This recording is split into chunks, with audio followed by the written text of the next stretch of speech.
आप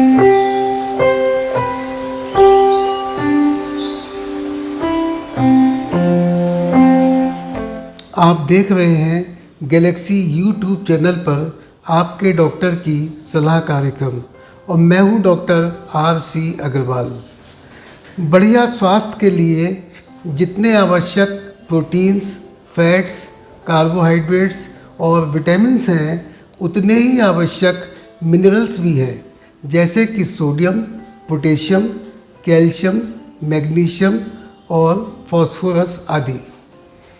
इनकी कमी और अधिकता दोनों ही स्वास्थ्य के लिए हानिकारक हैं और इसकी कमी या अधिकता की वजह से शरीर में विभिन्न प्रकार के विकार और जटिलताएं पैदा हो जाती हैं।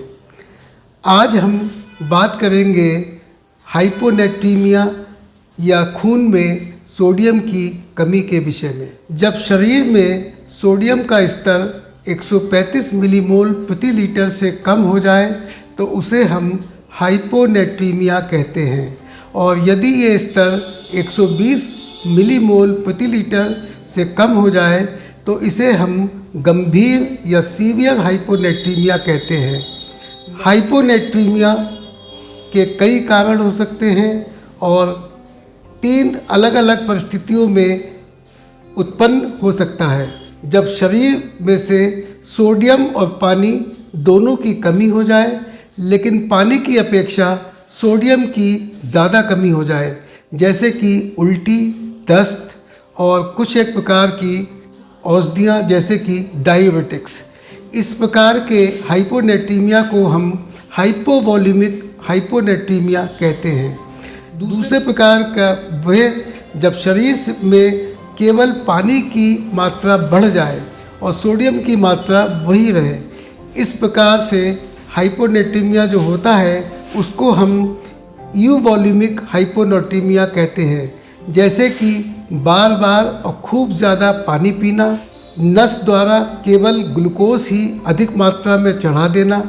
तीसरे प्रकार की सिचुएशन वो होती है जिसमें शरीर में पानी और सोडियम दोनों की मात्रा बढ़ जाए, लेकिन सोडियम की अपेक्षा पानी की मात्रा ज़्यादा बढ़ जाए, जैसे कि लिवर सिरोसिस, नेफ्रोटिक सिंड्रोम और कंजस्टिव हार्ट फेल्योर। इस प्रकार के हाइपोनेट्रीमिया को हम हाइपरवॉल्यूमिक हाइपोनेट्रीमिया कहते हैं। हाइपोनेट्रीमिया के मुख्य लक्षण होते हैं जी मिचलाना, उल्टी आना, भूख कम लगना, थकावट, गिरावट, वीकनेस, खड़े रहने पर चक्कर आना, लेटे से या बैठे से खड़े होने पर चक्कर आना, मेंटल कन्फ्यूजन और होश हवास में कमी हो जाना। हाइपोनेट्रीमिया की पकड़ के लिए मरीज़ का इतिहास और उसका परीक्षण बहुत महत्वपूर्ण होता है।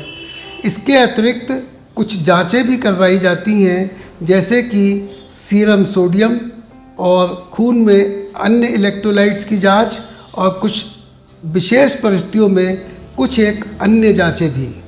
हाइपोनेट्रीमिया के इलाज के लिए 3 बातें बहुत महत्वपूर्ण होती हैं। नंबर 1, हाइपोनेट्रीमिया का कारण क्या है और उसका निदान, जैसे कि अगर हाइपोनेट्रीमिया सोडियम और पानी की कमी होने के कारण हुआ है तो उसको पूरा करना। और दूसरा महत्वपूर्ण बिंदु होता है हाइपोनेट्रीमिया माइल्ड है या सीवियर है। और तीसरा महत्वपूर्ण बिंदु होता है कि हाइपोनेट्रीमिया कम समय में तेज़ी से डेवलप हुआ है या लंबी अवधि में धीरे धीरे डेवलप हुआ है। हाइपोनेट्रीमिया के इलाज के कुछ महत्वपूर्ण पहलू हैं। नंबर 1, पानी की मात्रा को कम करना, और दिन भर में हम एडवाइस करते हैं कि 800 से 1200 मिलीलीटर पानी की मात्रा जानी चाहिए। दूसरा, नमक का सेवन बढ़ाना। इसके अतिरिक्त कुछ विशेष परिस्थितियों में कुछ विशेष प्रकार की औषधियाँ भी दी जाती हैं, जैसे कि टॉलबैप्टिन, लेडरमाइसिन आदि। अंत में हाइपोनेट्रीमिया के विषय में मैं 2 बातें कहना चाहूँगा। पहली बात तो ये है कि हाइपोनेट्रीमिया कभी कभी गंभीर और घातक भी हो सकता है। इसलिए हाइपोनेट्रीमिया को हल्के में नहीं लेना चाहिए।